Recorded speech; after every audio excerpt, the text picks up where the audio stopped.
La metamorfosis de Franz Kafka. Esta es la quinta parte. Gregorio no entró en la habitación, sino que se apoyó en la parte intermedia de la hoja de la puerta que permanecía cerrada.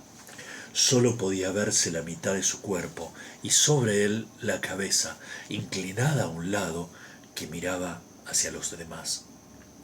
Mientras tanto el día había aclarado. Al otro lado de la calle se distinguía claramente una parte del edificio vecino, negruzco e interminable. Era un hospital, con sus ventanas irregulares que perforaban la fachada. Todavía caía la lluvia, aunque con grandes gotas aisladas. La vajilla del desayuno se extendía generosamente sobre la mesa, porque para el padre el desayuno era la comida principal del día, y la prolongaba durante horas con la lectura de diversos periódicos. Justo en la pared de enfrente había una fotografía de Gregorio, de la época de su servicio militar, con uniforme de teniente, con la mano sobre la espada, sonriendo despreocupadamente, como pidiendo respeto ante su actitud y su uniforme. La puerta del vestíbulo estaba abierta, también la de la entrada, y se podía ver el comienzo de la escalera que conducía hacia abajo. Bueno, dijo Gregorio, y era completamente consciente de que era el único que había conservado la tranquilidad. Me vestiré inmediatamente, empaquetaré el muestrario y saldré de viaje. ¿Quieren dejarme marchar? Señor jefe, ya ve usted que no soy terco y me gusta trabajar. Viajar es fatigoso, pero no podría vivir sin viajar. ¿A dónde va usted, señor jefe? ¿Al almacén? ¿Sí? ¿Lo contará usted todo tal como es en realidad? En un momento dado puede uno ser incapaz de trabajar, pero este es el momento preciso para acordarse de los servicios prestados y para pensar que después, una vez superado el obstáculo, uno trabajará con toda seguridad, con más celo y concentración. Yo le debo mucho al dueño, bien lo sabe usted. Por otra parte, tengo a mi cuidado a mis padres y a mi hermana. Estoy en un aprieto, pero saldré de él. No me haga usted más difícil de lo que es. Póngase de mi lado en el almacén. Ya sé que no se quiere bien al viajante. Se piensa que gana un montón de dinero, que se da la gran vida. Es cierto que no hay una razón especial para negar del todo este prejuicio. Pero usted, señor jefe, tiene una visión de conjunto de las circunstancias mejor que la que tiene el resto del personal. Incluso en confianza, una visión de conjunto mejor que la del mismo dueño, que en su condición de empresario cambia fácilmente de opinión en perjuicio del empleado. También sabe usted muy bien que el viajante, que casi todo el año está fuera del almacén, puede convertirse fácilmente en víctima de murmuraciones, casualidades y quejas infundadas, contra las cuales le resulta absolutamente imposible defenderse, pues la mayoría de las veces se entera de ellas cuando agotado ha vuelto de su viaje. Solo entonces, una vez en el hogar, es cuando siente sobre su propia persona las consecuencias de unas causas que ya no puede comprender. Señor jefe, no se marche usted sin haberme dicho una palabra que me demuestre que al menos en una pequeña parte me da usted la razón. Pero ya desde las primeras palabras de Gregorio, el jefe se había dado media vuelta y lo miraba por encima del hombro, que se movía convulsivamente, poniendo un gesto de asco en los labios. No estuvo quieto ni un momento mientras hablaba a Gregorio, sino que, sin perderlo de vista, se fue deslizando muy lentamente hacia la puerta, como si existiese una prohibición secreta de abandonar la habitación. Ya se encontraba en el vestíbulo, y a juzgar por el movimiento repentino con que sacó el pie de la sala, podría haberse creído que acababa de quemarse la suela. Ya en el vestíbulo extendió la mano derecha en dirección a la escalera, como si allí le esperase una verdadera salvación sobrenatural. Gregorio comprendió que no debía dejar marchar al jefe en ese estado de ánimo si no quería ver amenazado su trabajo en el almacén. Los padres no entendían del todo.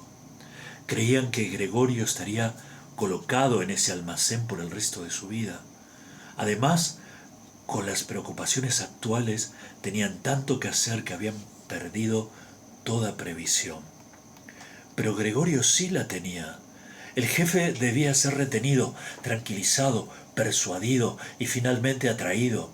El futuro de Gregorio y de su familia dependía de ello. Si hubiese estado aquí la hermana, ella era lista. Ya había llorado cuando Gregorio estaba tranquilamente sobre su espalda, y seguro que el jefe, ese aficionado a las mujeres, se hubiese dejado llevar por ella. Ella habría cerrado la puerta principal y en el vestíbulo lo hubiese disuadido de su miedo. Pero lo cierto es que la hermana no estaba allí, y Gregorio tenía que actuar, y sin pensar en su actual capacidad de movimiento, y en que sus palabras posiblemente, seguramente incluso, no habían sido entendidas, abandonó la hoja de la puerta y se deslizó a través del hueco abierto. Pretendía dirigirse hacia el jefe, que de una forma grotesca se agarraba ya con ambas manos a la baranda de la escalera. Gregorio, al buscar algo en que apoyarse, se cayó inmediatamente sobre sus múltiples patitas, dando un pequeño grito. Apenas sucedido esto, sintió por primera vez en aquella mañana un bienestar físico. Cuando las patitas tenían suelo firme por debajo, lo obedecían a la perfección. Incluso intentaban transportarlo hacia donde él quería. Gregorio ya creía que el alivio definitivo de todos sus males se encontraba a su alcance. Pero había caído cerca de su madre, justo frente a ella, esta que parecía completamente sumida en sus propios pensamientos. Dio un salto hacia arriba, con los brazos extendidos, con los dedos muy separados entre sí, y exclamó: ¡Socorro, por el amor de Dios! ¡Socorro! Mantenía la cabeza inclinada, como si quisiera ver mejor a Gregorio, y al mismo tiempo retrocedía con torpeza. Había olvidado que detrás de ella estaba la mesa puesta, y al llegar a esta se sentó encima precipitadamente, como fuera de sí. No se percató de que el café de la cafetera volcada caía a chorros sobre la alfombra. ¡Madre! ¡Madre!, dijo Gregorio en voz baja y miró hacia ella. Por un momento había olvidado completamente al jefe. En cambio, no pudo evitar, viendo el café que se derramaba, abrir y cerrar en el vacío varias veces sus mandíbulas. Al verlo, la madre gritó nuevamente, huyó de la mesa y cayó en los brazos del padre, que corría a su encuentro. Pero Gregorio no tenía ahora tiempo para sus padres.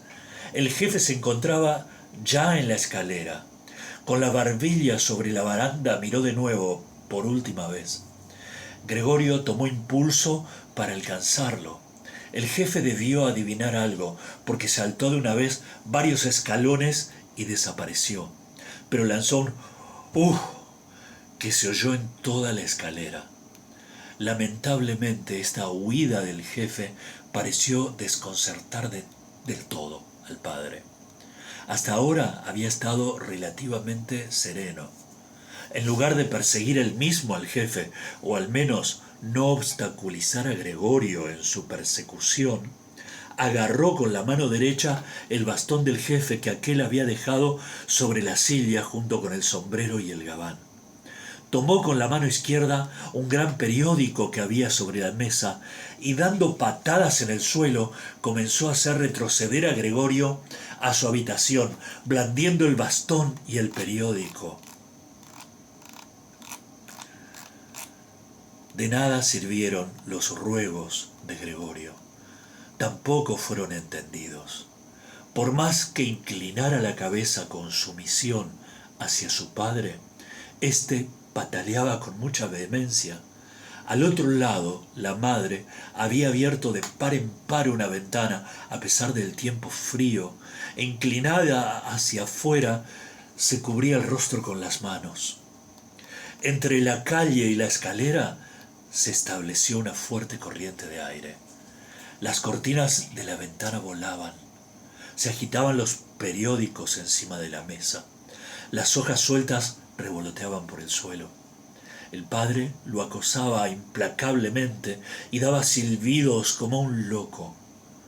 Pero Gregorio todavía no tenía mucha práctica en andar hacia atrás, andaba realmente muy despacio. Si Gregorio hubiese podido dar la vuelta, enseguida habría estado en su habitación. Pero tenía miedo de impacientar al padre con esta lenta maniobra, y a cada instante lo amenazaba el golpe mortal del bastón en la espalda o la cabeza. Finalmente no le quedó a Gregorio otra solución, pues advirtió con angustia que andando hacia atrás perdía el sentido de la orientación. Así, mirando constantemente de reojo con temor a su padre, comenzó a darse la vuelta con la mayor rapidez posible, pero en realidad lo hacía con una gran lentitud. Quizás advirtió el padre su buena voluntad, porque no sólo no lo obstaculizó en su empeño, sino que con la punta de su bastón lo dirigía de tanto en tanto desde lejos en su movimiento giratorio. Si no hubiese sido por ese insoportable silbar del padre, por su culpa, Gregorio perdía la cabeza por completo. Ya casi se había dado la vuelta del todo cuando, siempre oyendo ese silbido, se equivocó y retrocedió un poco en su giro. Cuando por fin, feliz, ya tenía la cabeza ante la puerta, resultó que su cuerpo era demasiado ancho para pasar por ella sin dificultad. Naturalmente al padre, en su estado de ánimo actual, no se le ocurrió ni remotamente la idea de abrir la otra hoja de la puerta para ofrecer a Gregorio espacio suficiente. Su idea fija consistía solamente en que Gregorio tenía que entrar en su habitación lo más rápidamente posible. Tampoco habría permitido jamás los complicados preparativos que necesitaba Gregorio para incorporarse y de este modo atravesar la puerta. Es más, empujaba hacia adelante a Gregorio con mayor bulla aún, como si no existiese obstáculo alguno. Ya no sonaba detrás de Gregorio la voz de un padre cualquiera. No era broma. Gregorio tenía que meterse por la fuerza a su habitación. Uno de los costados de su cuerpo se levantó, quedando atravesado en el hueco de la puerta. Su costado estaba herido por completo. En la puerta blanca quedaron marcadas unas manchas desagradables. Se quedó atascado y no solo no habría podido moverse.